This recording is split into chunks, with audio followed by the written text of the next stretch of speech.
ഏതൊരെണ്ണ ഈ പരിഷ്കാരി? യവനെ നിനക്കറിയില്ലേ? യവനാണ് നമ്മുടെ പാപ്പച്ചമ്മലാളുടെ ഒരേ മോൻ ഡക്ലസ്. ചെറുക്കൻ ഗോവയിലൊക്കെ പഠിച്ച വലിയ ആളായി പോയില്ലേ? ആണോ അണ്ണ? പക്ഷെ യവനെ കാണാൻ എന്തൊരു പോലെ. അത് നിനക്കറിയത്തില്ലേ? യവൻ കഞ്ചാവാ.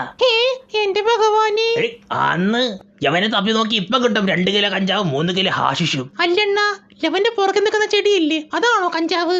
ചേച്ചാ, അത് കഞ്ചാവൊന്നല്ല, അത് മറ്റേതാ. ഏത്? ഹാഷിഷ്. എന്റെ പൊന്നണ്ണ, നിങ്ങളെ സമ്മതിക്കണം കേട്ടാ.